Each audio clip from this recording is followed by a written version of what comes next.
أعوذ بالله من الشيطان الرجيم. بسم الله الرحمن الرحيم. ألف لام را. تلك آيات الكتاب المبين. إنا أنزلناه قرآنا عربيا لعلكم تعقلون. نحن نقص عليك أحسن القصص بما أوحينا إليك هذا القرآن وإن كنت من قبله لمن الغافلين. إذ قال يوسف لأبيه يا أبت إني رأيت 11 كوكبا والشمس والقمر رأيتهم لي ساجدين. قال يا بني لا تقصص رؤياك على إخوتك فيكيدوا لك كيدا إن الشيطان للإنسان عدو مبين. وكذلك يجتبيك ربك ويعلمك من تأويل الأحاديث ويتم نعمته عليك وعلى آل يعقوب كما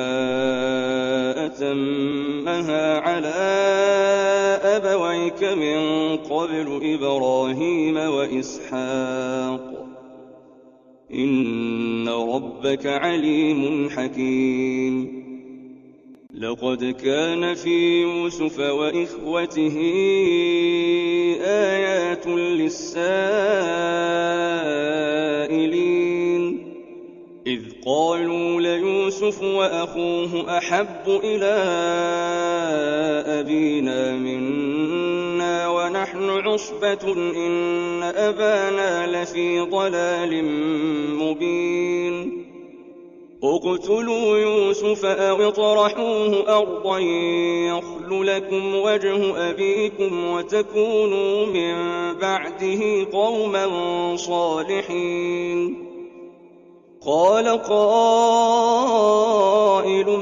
منهم لا تقتلوا يوسف وألقوه في غيابة الجب يلتقطه بعض السيارة إن كنتم فاعلين.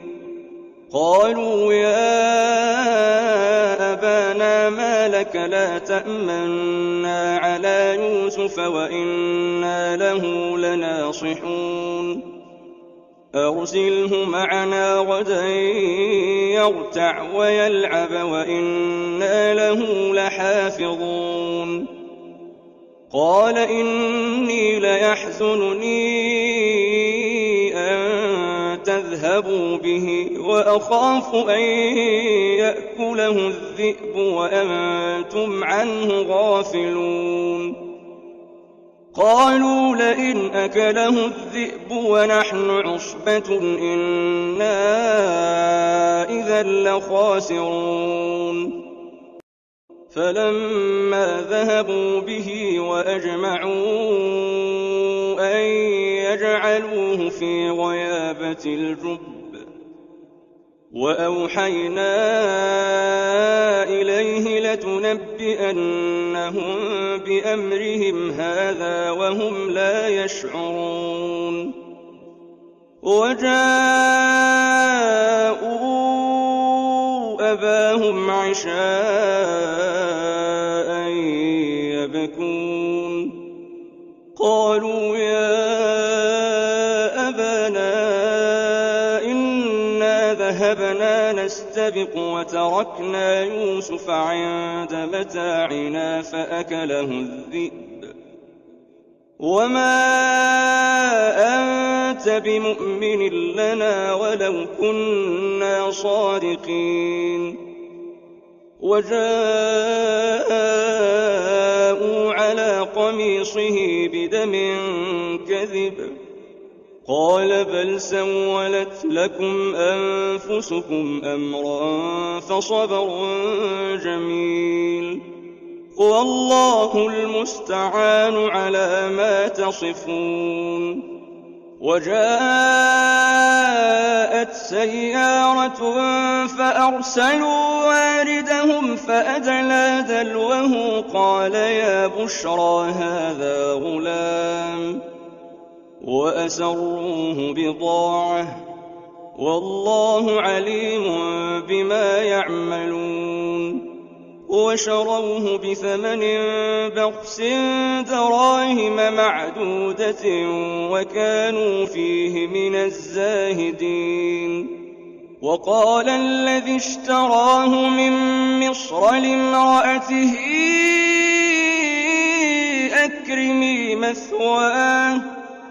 أكرمي مثواه عسى أن ينفعنا أو نتخذه ولدا وكذلك مكنا ليوسف في الأرض ولنعلمه من تأويل الأحاديث والله غالب على أمره ولكن أكثر الناس لا يعلمون ولما بلغ أشده آتيناه حكما وعلما وكذلك نجزي المحسنين وراودته التي هو في بيتها عن نفسه وغلقت الأبواب وقالت هيت لك قال معاذ الله إنه ربي أحسن مثواي إنه لا يفلح الظالمون ولقد همت به وهم بها لولا أن رأى برهان ربه كذلك لنصرف عنه السوء والفحشاء إنه من عبادنا المخلصين واستبق الباب وقدت قميصه من دبر وألف يا سيدها لدى الباب قالت ما جزاء من أراد بأهلك سوءا إلا أن يسجن أو عذاب أليم قال هي راودتني عن نفسي وشهد شاهد من أهلها إن كان قميصه قد من قبل فصدقت وهو من الكاذبين وإن كان قميصه قد من دبر فكذبت وهو من الصادقين فلما رأى قميصه قد من دبر قال إنه من كيدكن إن كيدكن عظيم يوسف أعرض عن هذا واستغفري لذنبك إنك كنت من الخاطئين وقال نسوة في المدينة امرأة العزيز تراود فتاها عن نفسه قد شغفها حبا إنا لنراها في ضلال مبين فلما سمعت بمكرهن أرسلت إليهن وأعتدت لهن متكئا وآتت كل واحدة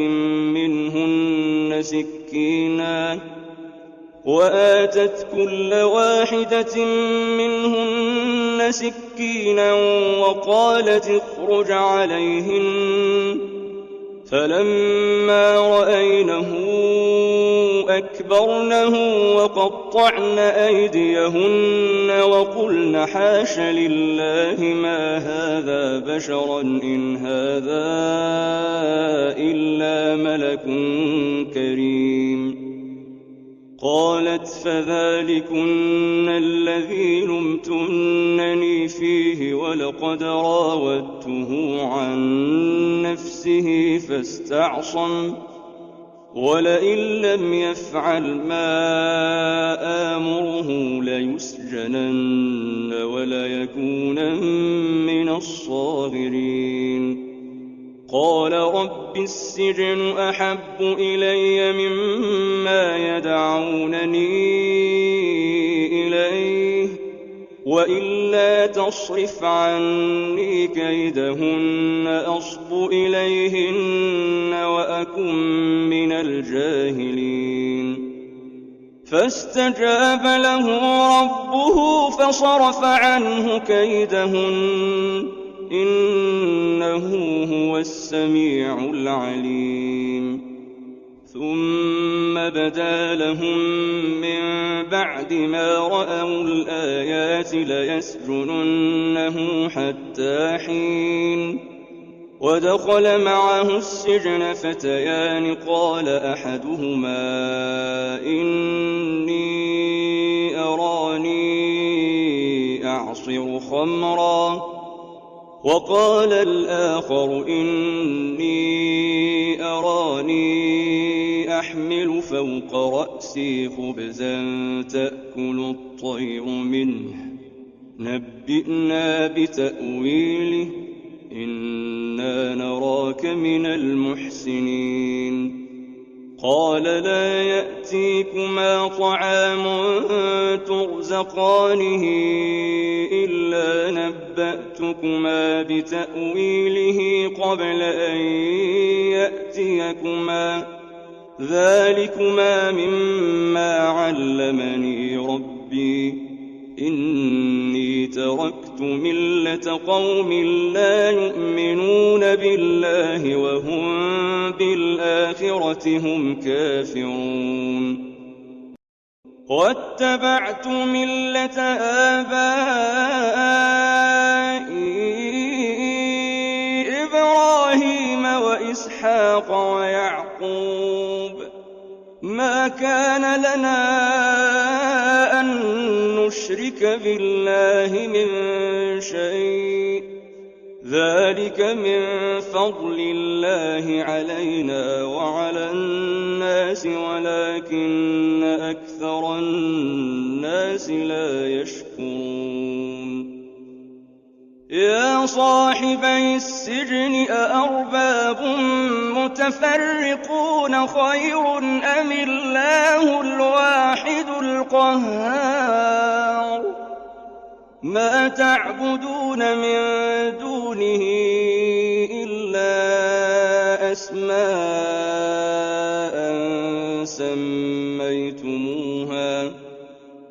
سميتموها أنتم وآباؤكم ما أنزل الله بها من سلطان إن الحكم إلا لله أمر أن لا تعبدوا إلا إياه ذلك الدين القيم ولكن أكثر الناس لا يعلمون يا صاحبي السجن أما أحدكما فيسقي ربه خمرا وأما الآخر فيصلب فتأكل الطير من رأسه قضي الأمر الذي فيه تستفتيان وقال للذي ظن أنه ناج منه اذكرني عند ربك فأنساه الشيطان ذكر ربه فلبث في السجن بضع سنين وقال الملك إني أرى 7 بقرات سمان يأكلهن 7 عجاف و7 سنبلات خضر وأخر يابسات يا أيها الملأ أفتوني في رؤياي إن كنتم للرؤيا تعبرون قالوا أضغاث أحلام وما نحن بتأويل الأحلام بعالمين وقال الذي نجا منهما وادكر بعد أمة أنا أنبئكم بتأويله فأرسلون يوسف أيها الصديق أفتنا في 7 بقرات سمان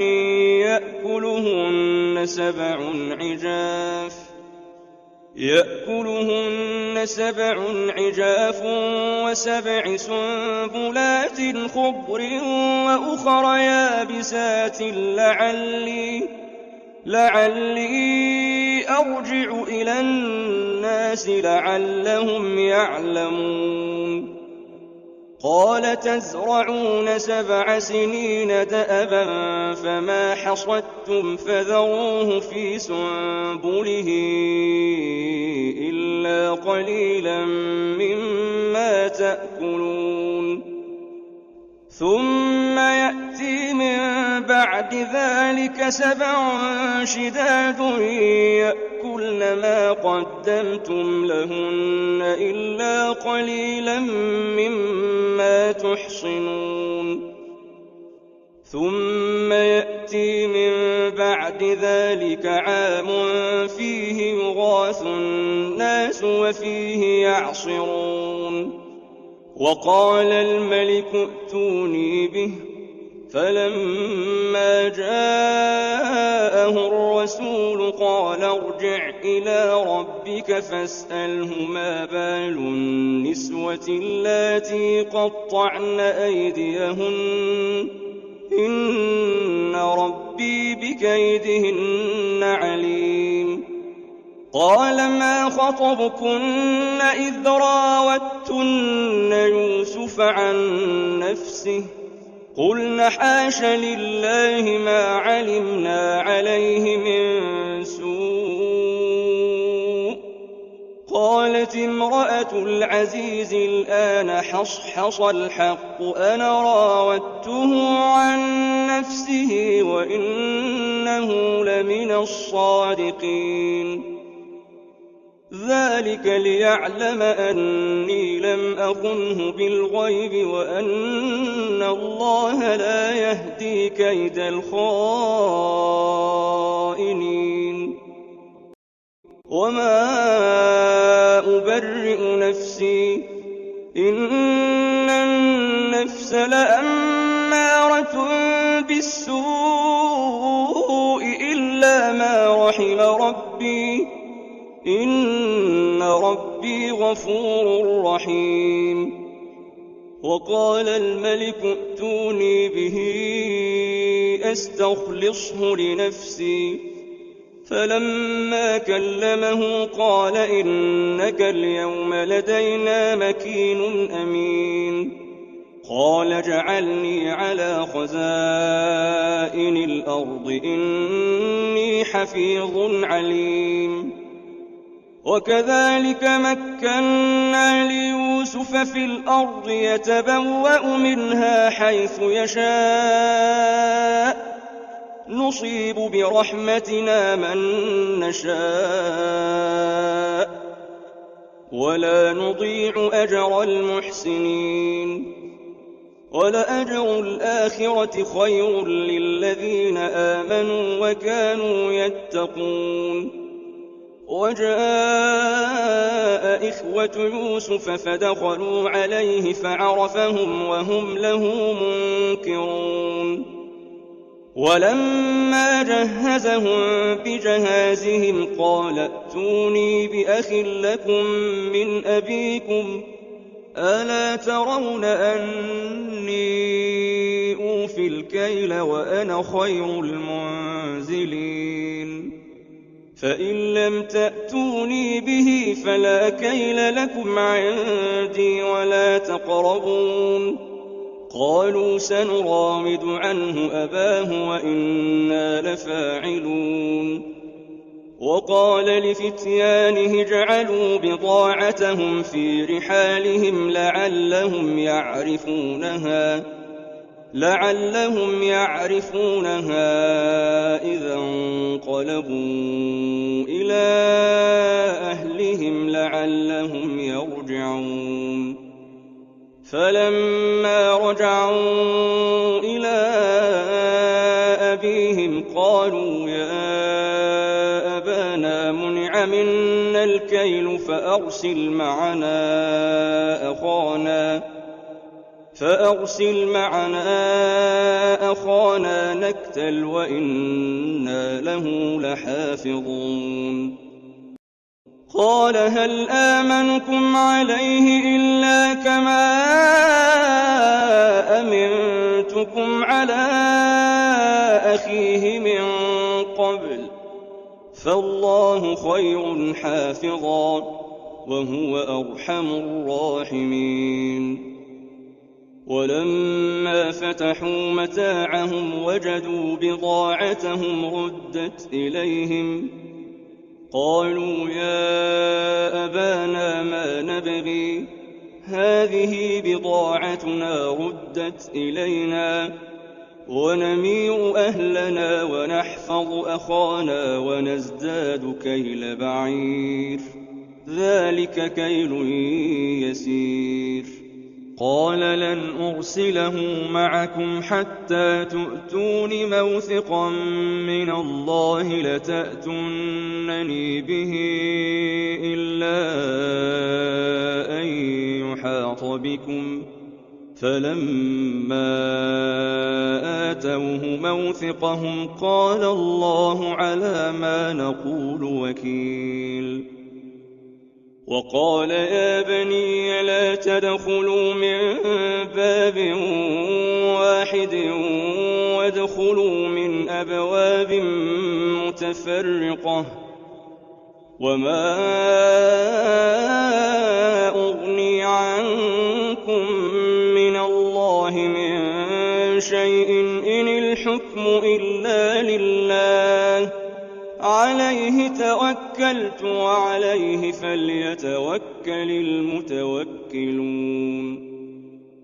ولما دخلوا من حيث أمرهم أبوهم ما كان يغني عنهم من الله من شيء إلا حاجة في نفس يعقوب قضاها وإنه لذو علم لما علمناه ولكن أكثر الناس لا يعلمون ولما دخلوا على يوسف آوى إليه أخاه قال إني أنا أخوك فلا تبتئس بما كانوا يعملون فلما جهزهم بجهازهم جعل السقاية في رحل أخيه ثم أذن مؤذن أيتها العير إنكم لسارقون قالوا وأقبلوا عليهم ماذا تفقدون قالوا نفقد صواع الملك ولمن جاء به حمل بعير وأنا به زعيم قالوا تالله لقد علمتم ما جئنا لنفسد في الأرض وما كنا سارقين قالوا فما جزاؤه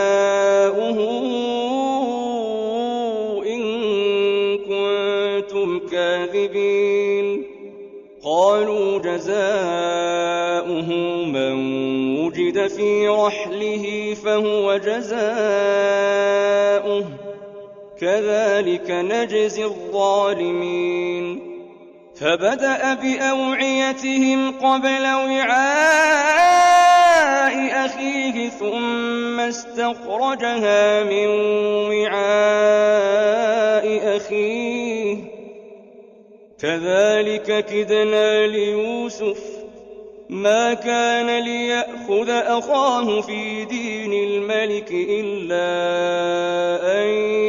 يشاء الله نرفع درجات من نشاء وفوق كل ذي علم عليم. قالوا إن يسرق فقد سرق أخ له من قبل فأسرها يوسف في نفسه ولم يبدها لهم قال أنتم شر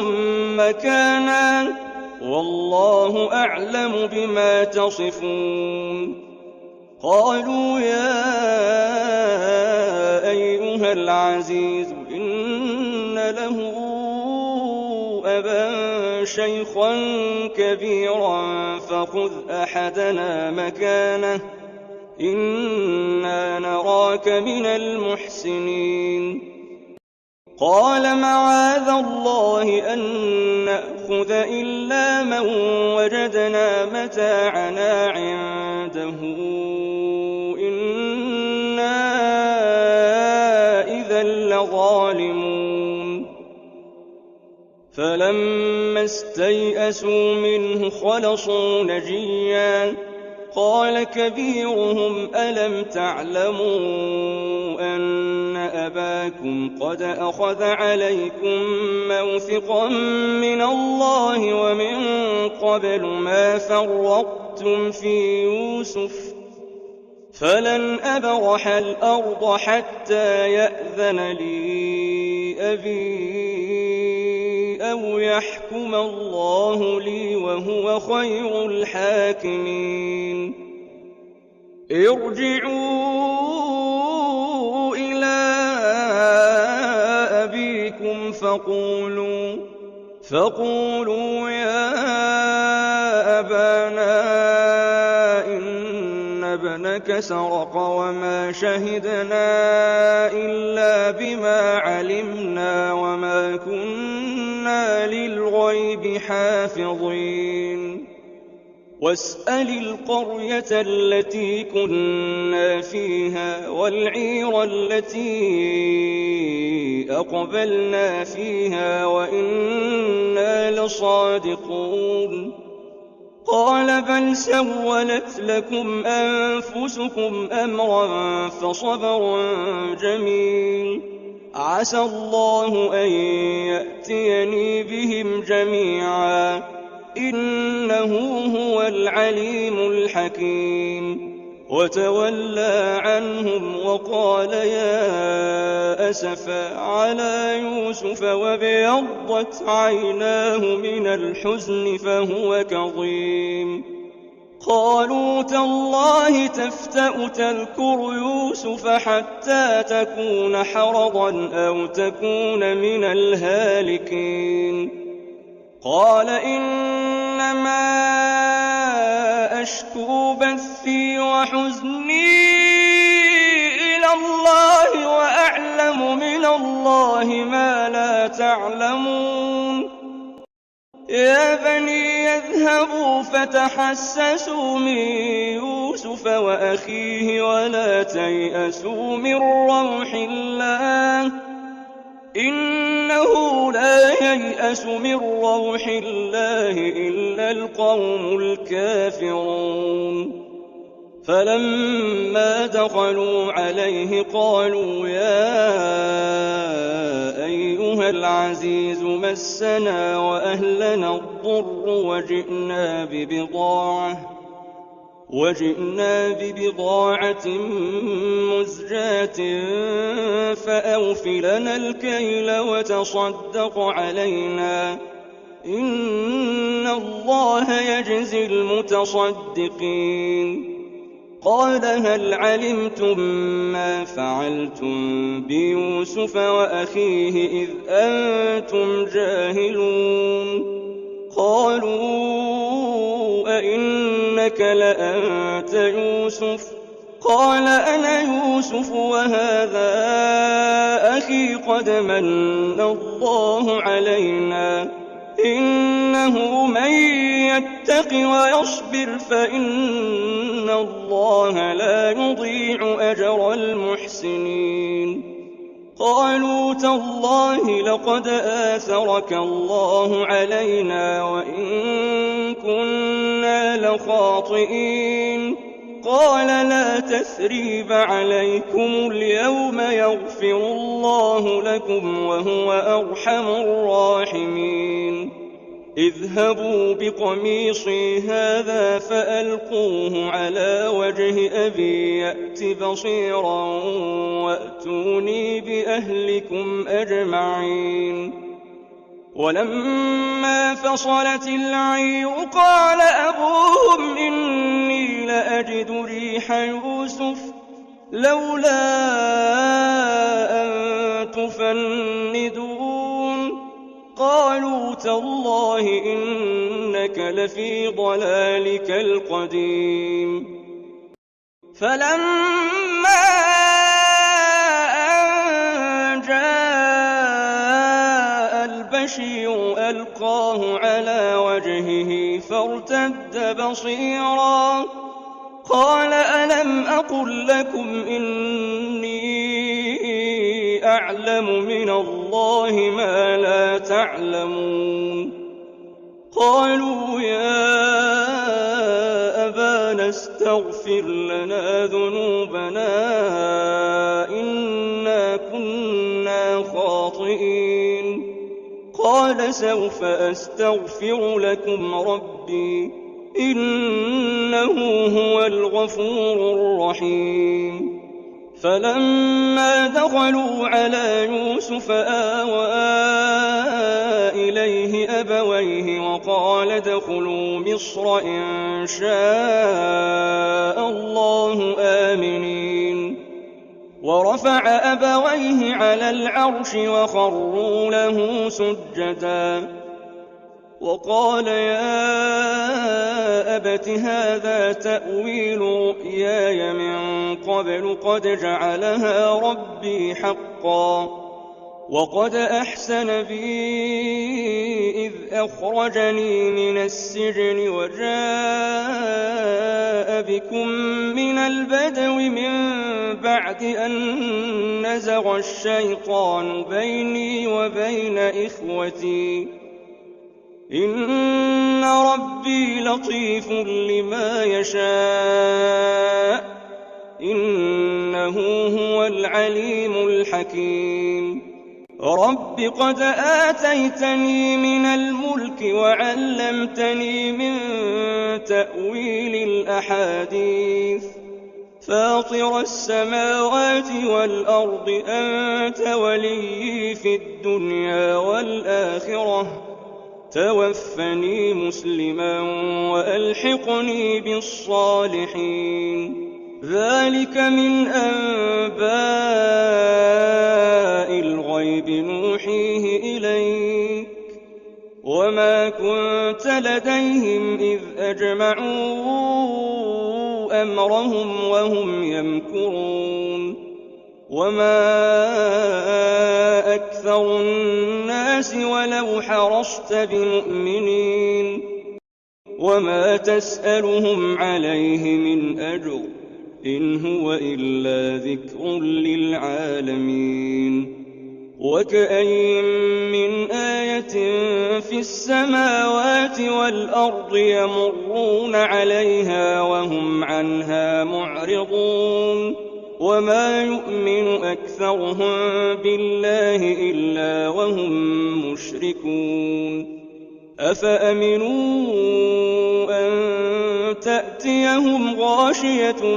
من عذاب الله أو تأتيهم الساعة بغتة وهم لا يشعرون. قل هذه سبيلي أدعو إلى الله على بصيرة أنا ومن اتبعني وسبحان الله وما أنا من المشركين. وما أرسلنا من قبلك إلا رجالا نوحي إليهم من أهل القرى القرى أفلم يسيروا في الأرض فينظروا كيف كان عاقبة الذين من قبلهم ولدار الآخرة خير للذين اتقوا أفلا تعقلون حتى إذا استيأس الرسل وظنوا أنهم قد كذبوا جاءهم نصرنا فنجي من نشاء ولا يرد بأسنا عن القوم المجرمين